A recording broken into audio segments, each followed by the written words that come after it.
سورہ کوثر کی عملی تفسیر بن کے 15 رمضان کو سیدہ کے گھر حسن جیسا قرآن اترا، جسے قرآن نے بنص قرآن رسول کا بیٹا کہا۔ اس بادشاہ پہ تاریخ میں چند الزام لگائے گئے اور میں اس دہلیز کی وکالت کرتے ہوئے ان الزامات کا جواب دینا چاہتا ہوں۔ پہلا الزام اس بادشاہ پہ یہ لگایا کہ شاید امام حسن کو جنگ کرنی نہیں آتی تھی، اور اس لیے امام حسن نے جنگ کی بجائے صلح کے رستے کو اختیار کیا۔ انتہائی اجرت بھی ہے، جلدی بھی ہے، لیکن آپ کے سامنے جامع نتیجہ دینا چاہتا ہوں۔ امام حسن علیہ السلام نے صلح کیوں کی؟ پہلے جواب کا میں یہیں پہ سوال کا جواب دوں، امام حسن نے صلح کی نہیں، امام حسن سے صلح کی گئی۔ اگر آپ بیدار ہوں تو میں سرکار دوں، بالکل ایسے ہی جیسے امام حسین نے جنگ کی نہیں، امام حسین سے جنگ کی گئی۔ اگر امام حسن کی جگہ امام حسین بھی ہوتے تو وہی کرتے جو امام حسن نے کیا، اور اگر امام حسن امام حسین کی جگہ پہ ہوتے تو بالکل وہی کرتے جو حسین نے کیا۔ مصلحت تھی ہے، حکمت ہے امامت کی۔ نبی نے صلح حدیبیہ کی کیوں کی؟ حکم تھا، کیونکہ جنگ اور ہے، جہاد اور ہے۔ معصوم کبھی بھی جنگ نہیں کرتا، جہاد کرتا۔ جہاد گردنیں کاٹنے کو نہیں کہتے، یہ تو جہاد کا فلسفہ آج تبدیل کر دیا گیا نا، کہ جہاد کہتے ہیں لڑنے کو، جنگ و جدال کا نام جہاد نہیں۔ جہاد نکلا جہد سے، جہد کہتے ہیں کوشش کو، آخری کوشش تک جانا کہ دشمن گر جائے، اور پھر دشمن اگر آپ کی جان پہ حملہ کر دے پھر آپ نے دفاع کرنا ہے۔ اسلام کی جتنی بھی جنگیں ہیں وہ دفاع میں ہوئی ہیں، کبھی بھی اسلام نے کسی کے گھر جا کے حملہ نہیں کیا۔ جنگ اور ہے، جہاد اور ہے، اس میں اور آسان، انتہائی پڑھے لکھے ہیں باپ تشریف فرمائے، اور آسان کر دیتا ہوں۔ چھری ڈاکو کے ہاتھ میں بھی ہوتی ہے اور ڈاکٹر کے ہاتھ میں بھی ہوتی ہے۔ ڈاکو چھری چلاتا ہے زندگی ختم کرنے کے لیے، ڈاکٹر اسے چلاتا ہے زندگی بچانے کے لیے۔ یہی فرق ہوتا ہے جنگ اور جہاد میں۔ جب غیر معصوم کرے گا تو وہ گردنیں کاٹے گا، جب معصوم کرے گا تو پھر مولا علی کی تلوار کا یہ زندہ معجزہ تھا کہ مولا علی کی تلوار جو تھی وہ اس گردن پہ نہیں چلتی تھی جس کی پشت میں کوئی مومن۔ مالک اسطر نے آگے مولا سے سوال کیا تھا، مولا یہ آپ کی ذوالفقار گردنیں چھوڑ کے کیوں چلتی ہے؟ فرمایا گردنیں چھوڑ کے نہیں چلتی، شجرے دے کے چلتی، نسلیں دے کے چلتی، خاندان دے کے چلتی ہے۔ رہی بات یہ کہ شاید امام حسن علیہ السلام کو تلوار چلانی نہیں آتی تھی، ایک ہی جملہ کہوں تو میرا خیال اسی میں شجاعت ساری بند ہو جائے گی۔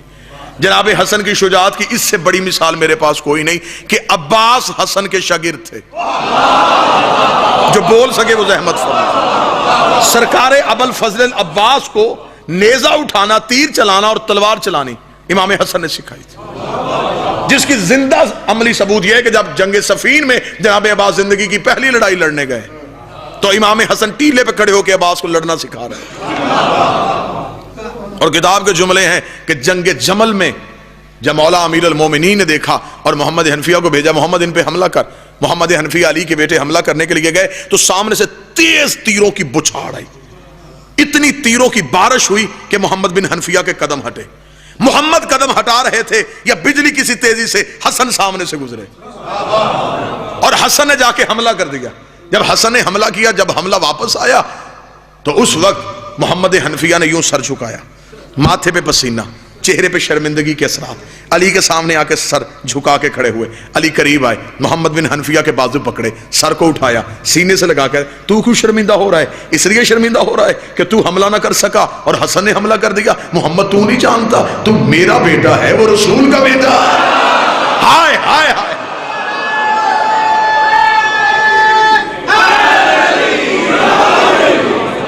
تو ہے میرا بیٹا، وہ ہے بنص قرآن رسول کا بیٹا۔ جنگ صفین میں مولا امام حسن مجتبی علیہ السلام نے فرات کی پوری گھاٹ امام حسن نے خالی کروائی تھی۔ لاکھوں کے لشکر سے پانی کا قبضہ امام حسن نے چھڑوایا تھا. جب علی کے نوکروں نے آ کے مولا امیر المومنین کو خبر دی تھی مولا دشمن نے پانی پہ قبضہ کر لیا ہے اور آپ کے لشکر کو پانی نہیں پینے دیتا, جناب حسن جلدی سے اٹھے اور زین رکھی.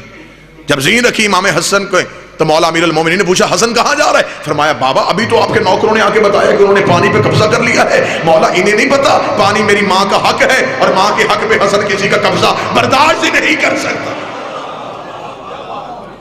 لڑنے کے طریقہ امام حسن کو مکمل تھے. حکمت تھی میرے بادشاہ امام حسن علیہ السلام کے پاس, کیونکہ یزید نے امام حسن کا لشکر خرید لیا تھا. یزید امام حسن کے معاویہ امام حسن کا لشکر خرید چکا تھا اور امام حسن علیہ السلام کو خبر تھی کہ اگر حاکم شام نے یہ لشکر خرید لیا تو پھر بالکل میرا قتل ویسے ہی چھپ جائے گا جیسے قتل رسول چھپ گیا. امام حسن علیہ السلام نے حکمت سے کام لیا. اور یہ جو تاریخ میں کہا جاتا ہے کہ یزید کے باپ سے امام حسن نے صلح کی تھی, جنگ جتنی دیر مرضی چلے جنگ کے اختتام پہ ایک ہی بات ہوتی ہے کہ جنگ ختم کرو, دونوں فریقین شرطیں منواؤ. بھئی جنگ جتنی دیر مرضی چلے آخر میں شرائط منوائی جاتی ہیں. یہ امام حسن کی حکمت تھی, تلوار اٹھائے بغیر شرطیں منوا رہا ہے.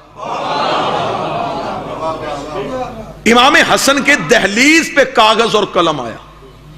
اور یہاں پہ میں ایک جملہ کہوں, ایک جہاد ہوتا ہے جہاد بالسیف تلوار سے, ایک ہوتا ہے جہاد باللسان زبان سے, ایک ہوتا ہے جہاد بالقلب قلم سے جنگ. امام حسن نے کی ہے قلم سے جنگ, یعنی کہ جو کام صفین میں علی کی تلوار کر رہی تھی کاغذ کی تحریر پہ حسن کی قلم کر رہی تھی. اب میں وہ جنگ سنانا چاہتا ہوں جو امام حسن علیہ السلام نے کی. کاغذ قلم امام حسن کی دہلیز پہ آیا, حسن آپ شرطیں منوائیں ہم ماننے کے لیے تیار ہیں. جب کاغذ قلم دہلیز پہ آئے امام حسن نے اسی وقت نانے کی قبر کی طرف منہ کر کے کہا نانا حسن تو جنگ جیت گیا, یہ وہی نہیں ہے جنہوں نے تجھے انکار کیا تھا. تو کہتا رہا ہو کاغذ قلم, انہوں نے تجھے نہیں دیا. امام حسن کے سامنے تحریر آئی. امام حسن نے کہا پہلی شرط لکھی جائے, آج کے بعد حاکم شام قرآن اور سنت پہ عمل کرے گا. تاریخی حقائق آپ کے سامنے پڑھ رہا ہوں. آج کے بعد حاکم شام قرآن اور سنت پہ عمل کرے گا. یہ کہہ کے امام نے کہا تو شرط مان, یہ پڑھی ہے حکومت, تو شرط مان میں حکومت دیتا ہوں. ان کی نظر تھی حکومت پہ, ان کی نظر تھی تخت اور تاج پہ. امام نے حکومت کا لالچ سامنے رکھا, فرمایا شرط مان, مان اس شرط کو. اس نے حکومت کے لالچ میں جلدی جلدی دستخط کر دیے. یہ نہیں دیکھا کہ حسن کتنی بڑی جنگ جیت گئے. حسن نے شرط منوا کے تاریخ کا حصہ بنا دیا کہ اس سے پہلے نہ یہ قرآن پہ عمل کرتا تھا نہ یہ سنت پہ عمل کرتا تھا. اگر اس کا عمل قرآن اور سنت کے مطابق تھا تو اس نے اس شرط پہ بحث کیوں نہیں کی کہ یہ کس چیز کی شرط ہے, میرا کوئی عمل ثابت کر جو قرآن اور سنت کے خلاف. اب حاکم شام کے پیچھے اس کا ایک تیز ترین مشیر کھڑا تھا. اس نے اس کے کان میں, عمر بن عاص میں نام لے لیتا ہوں, اس نے آ کے حاکم شام کے کان میں کہا صرف اس کی شرط نہیں ماننی, ایک شرط ہم بھی لکھوائیں گے. اس کا کون سی شرط؟ اس کا تو اپنی طرف سے شرط ایڈ کروا کہ سیرت شیخین پہ بھی عمل ہوگا. اس نے فوراً کہا حسن دیکھیے شرائط برابر مانی جائیں گی, ایک شرط آپ نے منوائی ایک میں منواؤں گا. امام حسن کا کون سی شرط؟ اس نے کہا میری شرط یہ ہے کہ سیرت شیخین پہ بھی عمل ہوگا. زندگی قربان کروں بصیرت دیکھنا امام کی. امام مسکرانا شروع ہو گئے. اس نے کہا کیوں مسکرا رہے ہیں؟ امام نے کہا اس کا مطلب ہے تم مان رہا ہے ان کی سیرت قرآن کے مطابق نہیں تھی. ہائے ہائے ہائے, اگر ان کی سیرت قرآن کے مطابق تھی تو پھر علیحدہ سے شرط لکھوانے کی کیا ضرورت ہے؟ پھر اسی شرط کو تسلیم کر. اس کا تیسری شرط لکھے. امام نے کہا تیسری شرط یہ ہے آج کے بعد کوئی ممبر پہ بیٹھ کے میرے باب علی کو نہیں بھونکے گا. بند کرو یہ سب و شتم ممبروں سے. قطن میرے بابے کے خلاف کوئی زبان نہیں کھلے گی. اٹھاؤ یہ تخت میرے باپ کی عزت کا صدقہ ہے. تخت دے دیا, تاج دے دیا. دو ہی چیزیں پڑی تھیں. اگر امام امامت چھوڑتے اور حکومت رکھتے, یا حکومت چھوڑتے اور امامت رکھتے. امام نے حکومت کو پاؤں کی ٹھوکر پہ رکھا کیونکہ دنیا سج کے حکومت کے روپ میں امام کے سامنے آئی تھی. امام نے سجی ہوئی دنیا کو اپنے دروازے سے یہ کہہ کے اٹھا کے بھیج دیا، چل اٹھ کسی اور کا دروازہ دیکھ، تجھے نہیں پتا تجھے میرے بابے نے طلاق دی ہے، اور جسے باپ طلاق دے وہ بیٹوں پہ حرام ہوتی ہے۔ حکومت کو دروازے سے بھیج کے امام نے امامت کے منصب کو ہمیشہ کے لیے محفوظ رکھ لیا۔